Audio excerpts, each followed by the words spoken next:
Well, good morning, everyone. It is so exciting to be here and see all these young faces up here in front. I was reminded that I'll paraphrase it. It was when we follow God, we become the children of God. And I'm so happy to see all these advanced souls in the front here with us today.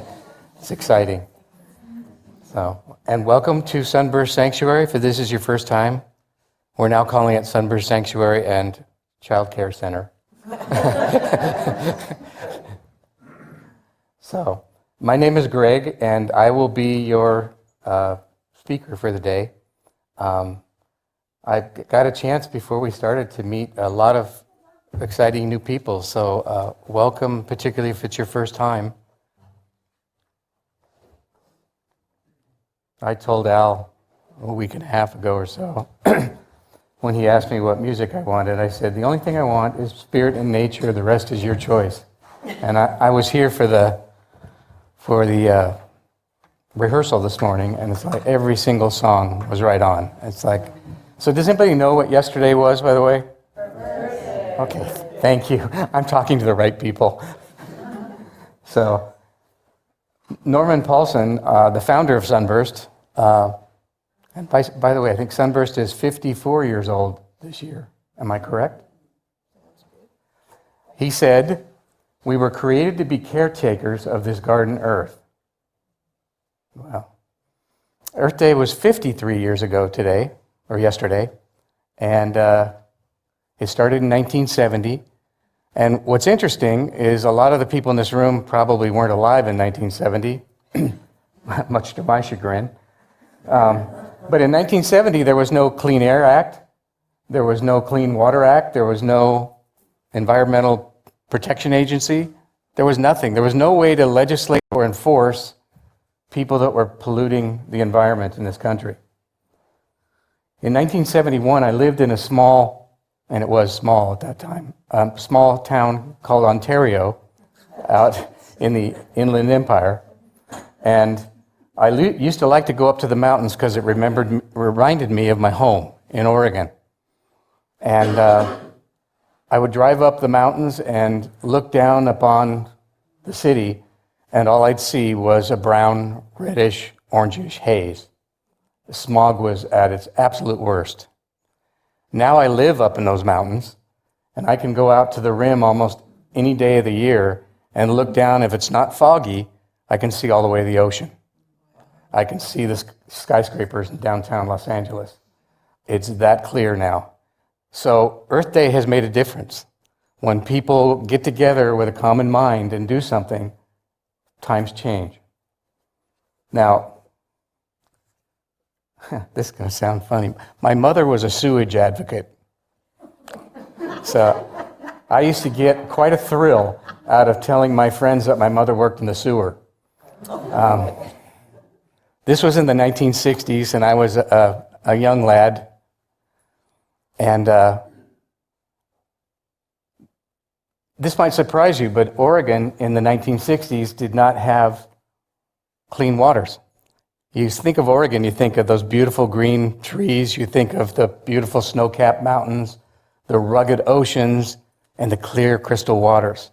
Well, it wasn't like that in the 1960s. You couldn't even swim in some of the creeks or rivers because it was legal, there was no legislation to stop people from dumping raw sewage in creeks and rivers. So you'd know when you were coming to a body of water, you could smell it from about 100 yards away. So my mother was very involved politically with changing laws in Oregon for sewage. And now you can go, people are swimming in the Willamette River today. That used to be a toxic mess. And life has changed because people got together and decided it's time to protect our environment. It's not right to be endangering fish, humans, plant life, and everything else by dumping raw sewage into rivers. The topic today is honoring our Mother Earth. And why do we call it Mother Earth? Well, it's been called Mother Earth for generations. And In ancient cultures, they called Mother Earth by different names. Gaia is one of the names that comes to mind. And we honored Gaia because Gaia was the person who protected the earth and the sky. But we don't have to look very far in the American history to see that the American Indians also had that same belief. They believed that the father was basically, the mother represented all of nature, everything that grew, everything that was living. And that the father, with his reins, allowed everything to grow. So they called it Mother Earth and Father Sky. So we call Mother Earth, or we call this Mother Earth for a different reason.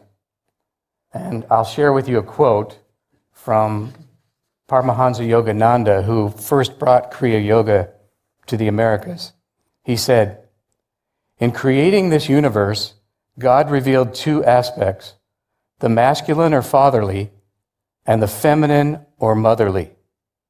If you close your eyes and visualize vast, illimitable space, you become overwhelmed and enthralled. You feel nothing but pure wisdom. That hidden infinite sphere, wherein there's no creation, no stars, no planets, only pure wisdom, is the Father. And nature, with her dazzling diamond stars, the Milky Way, the flowers, the birds, the clouds, the mountains, the sky, the countless beauties of creation, is the Divine Mother. In nature, you behold the mother aspect of God, full of beauty, gentleness, tenderness, and kindness. The beauty of the world bespeaks the creative motherly instinct of God, and when we look upon all the good in nature, we experience a feeling of tenderness within us. We can see and feel God as mother in nature. So it's our Divine Mother that overlooks all living things. I remember a quote from Yogananda, well, I don't remember it, I can paraphrase it, where he said, the mother is always near. No matter where you are, the mother's always near. I remember some years ago, I was driving here to the ranch in the morning for morning meditation, and I noticed all the poppies that were growing on the Nahui grade. And I started to tear up a little bit, just for the beauty of it. I love poppies. I love poppies so much. Well, I'm not going to go in. Yeah, I will. The first time I went to Greece, I saw the red poppies.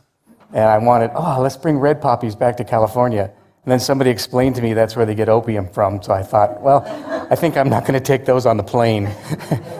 But these California poppies were so beautiful that I said a prayer out loud to a Divine Mother. I said, thank you for this. I'll be your eyes. Look through my eyes and see the beauty that you've created. And it was a most spiritual moment for me. You know, when we visit our mothers, and my mother's still alive, but she can't remember what she did yesterday. So it's tough when our mothers get older. But, you know, when we visit our mothers, they love it when we compliment their food, when we compliment how they decorated their home, when we compliment their gardening skills. And I believe that our Mother Creator, our Divine Mother, feels the same way when we actually appreciate the beauty that Divine Mother has created and upholds. I often go back to the Native American Indians because they were much wiser than this generation. Chief Dan George, who many of you know, you've seen him in movies. He was an actor, he was a musician, he was a poet, but he was also the chief of an Indian tribe in British Columbia. And he put it very succinctly. He said, we are all part of Mother Earth. She sustains us, and we must sustain her in return. Norman Paulsen said, if you want to be closer to God, go out into nature. Sorry that Heiko's not here because I'm going to quote a German right now. But the philosopher Kant said, "We can judge the heart of a man by his treatment of animals." And I would add to that, we can judge the heart of a man or a woman by their behavior and treatment of all living things: animals, plants, insects, our water, our air, even our soil.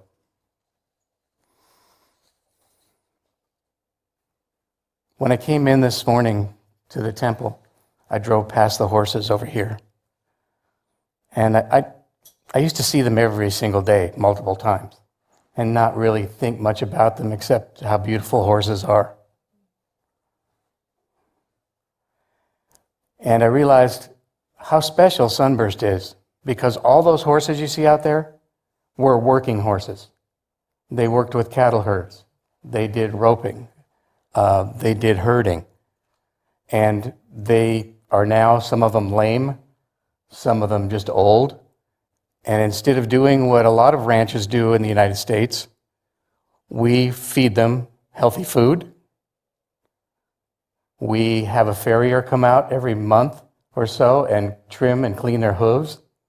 They're wormed, they're sanded, for those of you that know what has to be done with horses on a regular basis. We take care of them. They worked hard, and this is their time of retirement. As you may know, you can't sell horse meat in the United States, but it's still processed. And most of those working horses go to auction, and they're sold to places that sell the meat to Mexico, or, Heiko, Germany, or Belgium, or Iceland, or places where horse meat is commonly eaten as a food. When I was thinking about this topic, I thought, I was reading some words of the Buddha, and it suddenly dawned on me that in his time, if you study the life of Buddha, he went around and met all the wise men and rishis and gurus that were basically living in caves and spending their day meditating. But he had the desire to learn from them. He had the desire to reach enlightenment. And when he finally decided it was time, instead of going into a cave like everyone else, he went out and sat under a fig tree, what we call a Bodhi tree. He sat out in living nature, and for 49 days he meditated till he reached full enlightenment. So there's the recipe if you want to reach full enlightenment. 49 days under a fig tree. But I think we can learn a lot from some of our enlightened historical figures about how to treat our animals and our plants, our living things on this planet. I tend to be a storyteller, so I have a few stories for you. And the first story is from the life of St. Francis of Assisi. He's an important person in my life.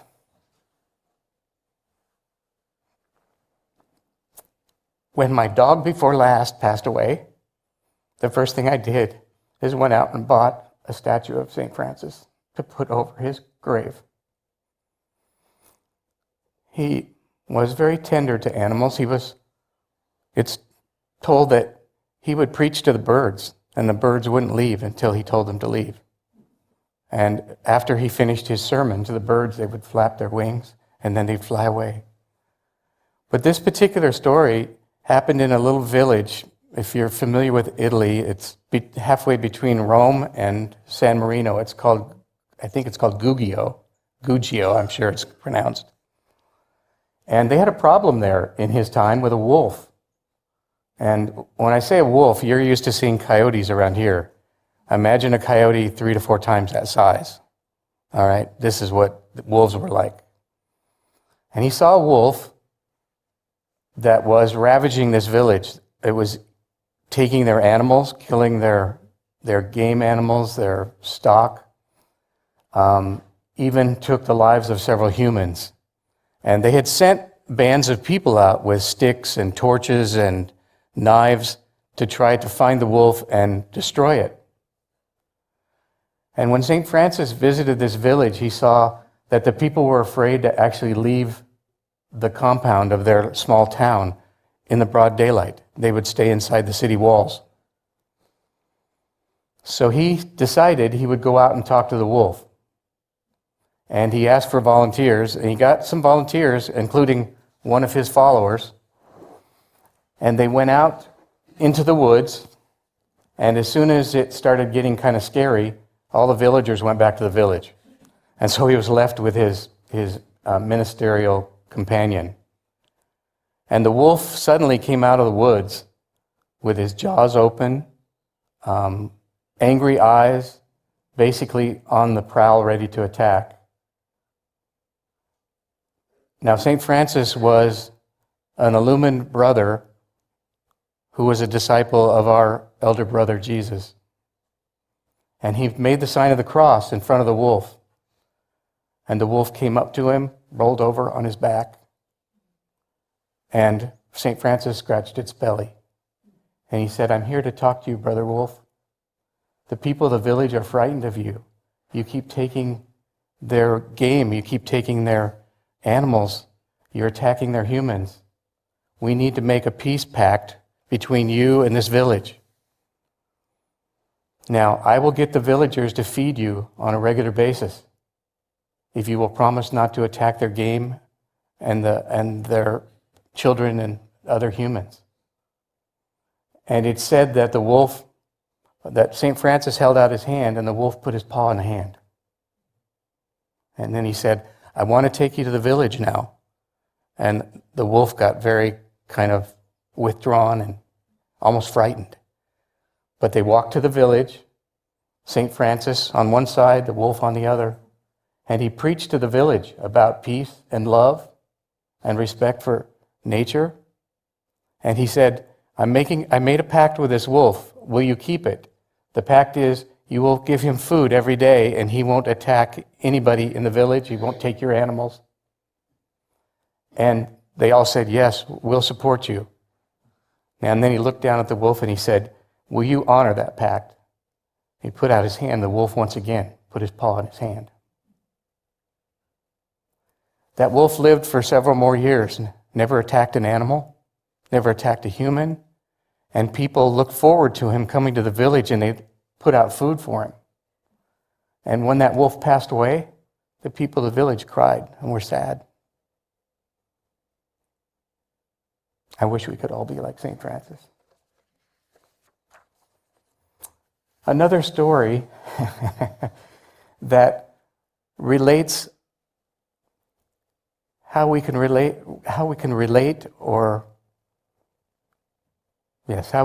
to nature, how we can relate to animals, comes from the life of Yogananda. And this is a story you won't find in his autobiography. It was told by people who knew him.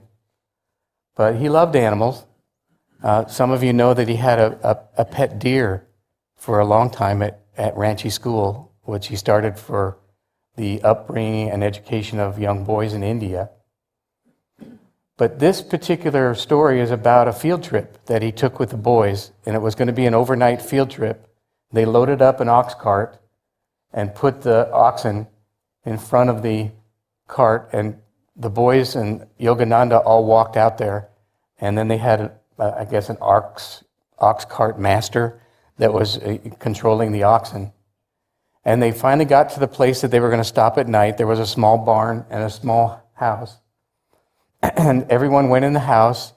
The ox leader unhooked them, unharnessed the oxen, and put them in the barn. And they started to go to sleep for the night. And then they woke up to this horrendous sound of a tiger roaring in the woods. Now, I don't know if any of you have ever been around a tiger, but one of the places I used to love to go was Fleischacker Zoo in San Francisco. And during feeding hour, you can go inside and you can see how big these animals are. And many of those tigers make lions look like they're chihuahuas. They're huge.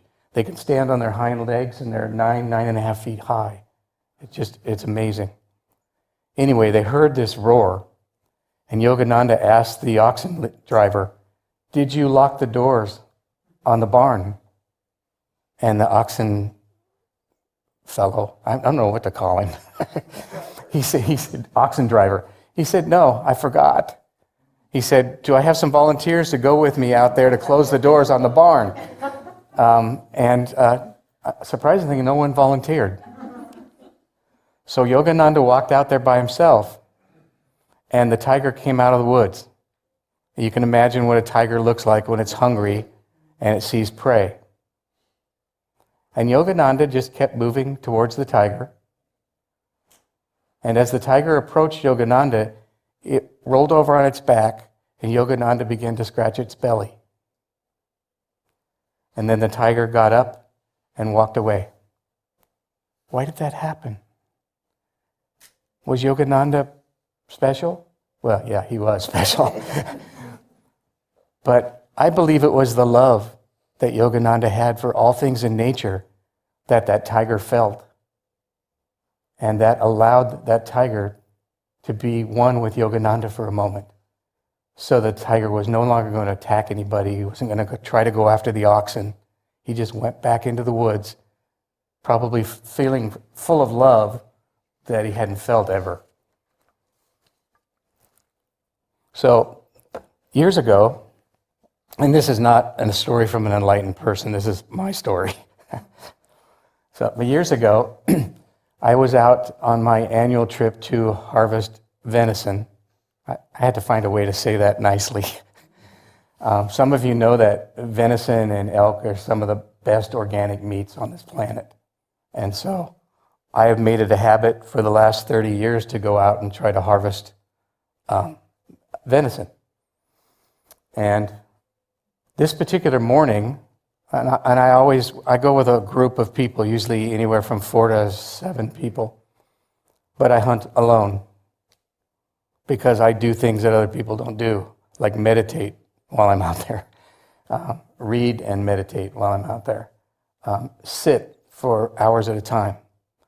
And so I went out to this clearing. I'd been there the night before, and I saw some very large buck tracks. And I thought, well, this is a good place to sit tomorrow morning. I'll come and sit here.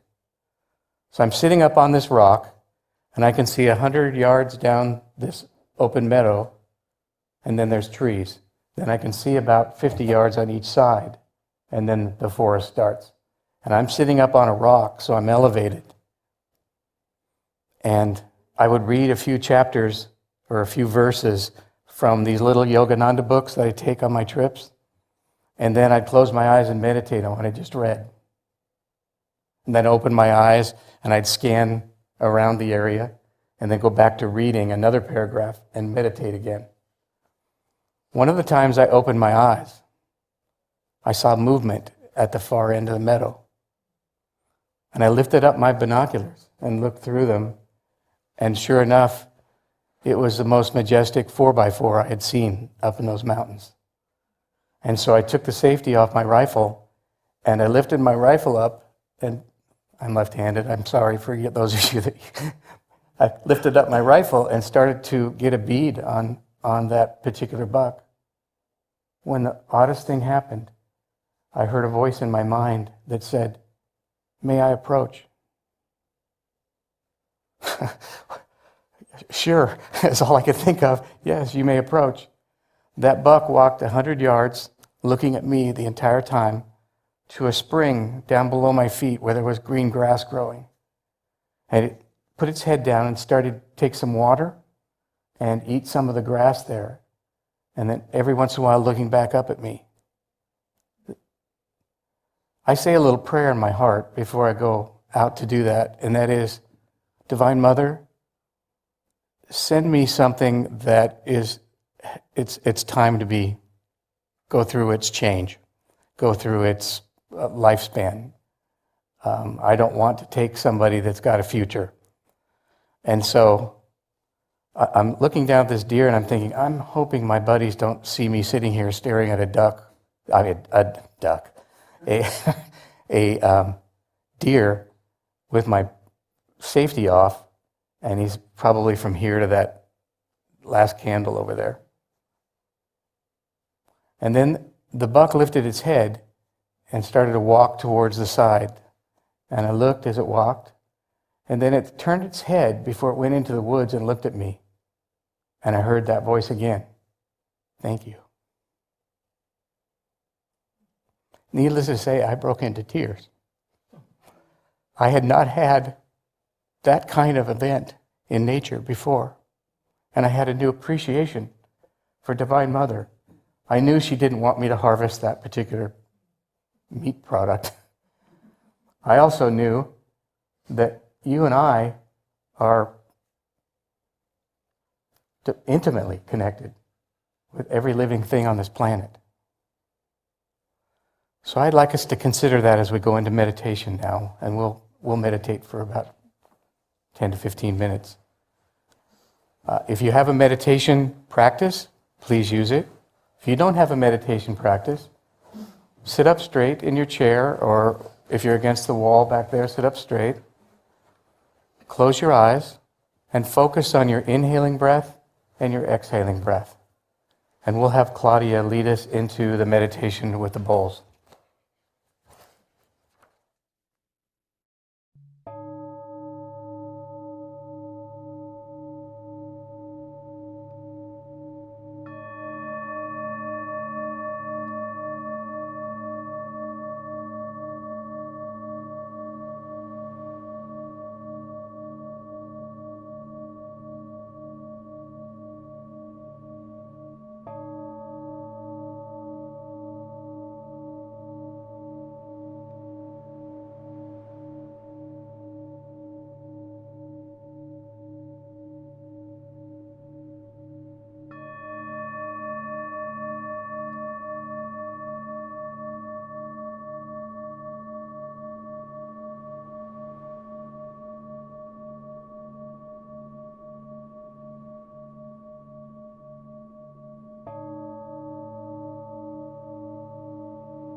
Last week, I was sitting out on one of my decks that overlooks the National Forest with a yellow ledger pad and a pen.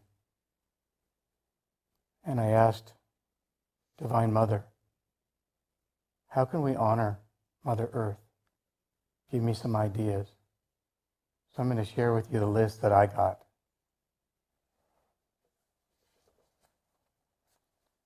Rescue a pet from an animal shelter. Support the Humane Society.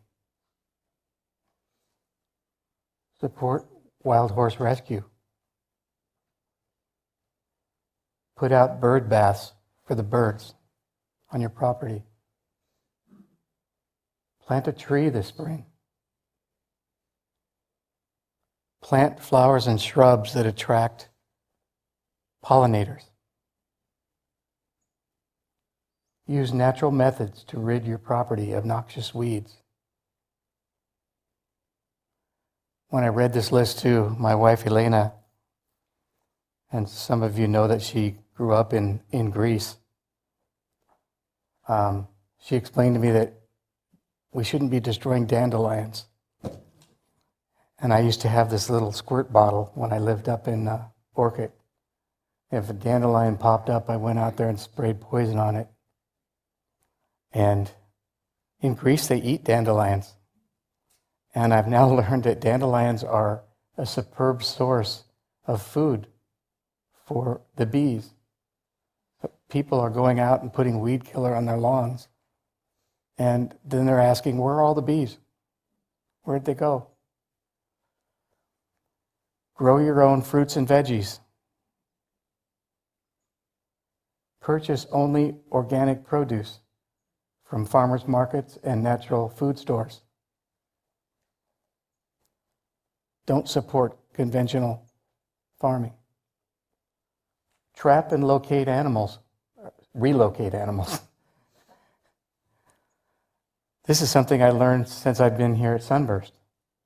We have several rattlesnake pros here. One is David. The other is JK, who I think learned from David. And JK told me a couple of years ago that he'd found a rattlesnake in his yard. And I said, what'd you do with it? Of course, the question I was really asking is, how did you kill it? And JK said, well, I have this long stick with a harness on it, and I waited till I could get a good position, and I caught the rattlesnake, dropped the rattlesnake in a bucket, put a top on it. I said, what did you do? Thinking he probably delivered it to the property of one of our local politicians or something of that nature. He said, I took it up the canyon and released it. And I thought, wow, this is amazing. Even things that we're so afraid of, people were willing to protect. Pay attention to our horses out in the pasture. Horses, I'm told, by a group called HeartMath that works on biofields and electrical charges of people and animals, say that the horse has one of the biggest heart fields of any animal on the planet. They can feel your love towards them. And if you get in with close enough to them, you can feel their love too. When alone in nature, talk to the trees, the plants, the animals. And based on my story, don't be surprised if they talk back. So I think another thing, and I was thinking about that while Al was playing his guitar, if you sing or play an instrument, I know Al's done this many times where he's taken his flute into nature and played for all the trees and flowers and animals. Drive vehicles that create the least pollution.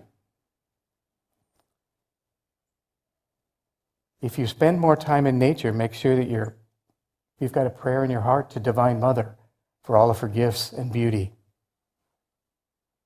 Conserve water. Plant drought-tolerant gardens and not lawns. Use car washes that recycle all their water. Now in this state, you build a car wash, you have to have recycling, but a lot of water used to go down the drain from washing cars. Support products that come in glass and cans rather than plastic. Volunteer for a beach or highway cleanup. Familiarize yourself with local recycling programs and make sure that you're recycling everything you can. And I know this would be dear to Al's heart. Set up a composting area at your home. He won't come and turn it for you, but he would agree with that.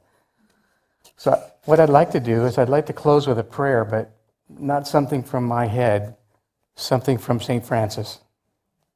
So if you'll please follow me. Be praised, my God, through all your creatures, especially through brother Sun, who brings the day and gives light to him. And he is beautiful and radiant in all his splendor. Of you, Most High, he bears the likeness. Praised be to you, my God, through Sister Moon and all the stars, that you formed them clear and precious and beautiful.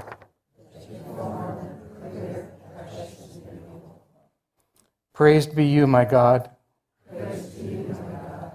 through Brother Wind, through the air, cloudy and serene, and every kind of weather, through which you give your sustenance to your creatures.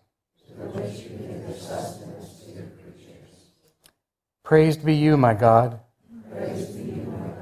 through Sister Water, which is very useful, and humble, and precious, and chaste.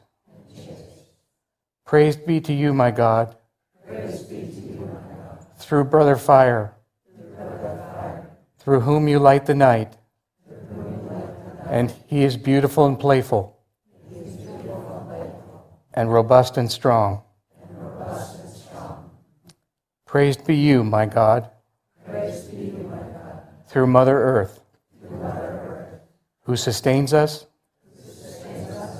and governs us, and who produces varied fruits with colored flowers and herbs.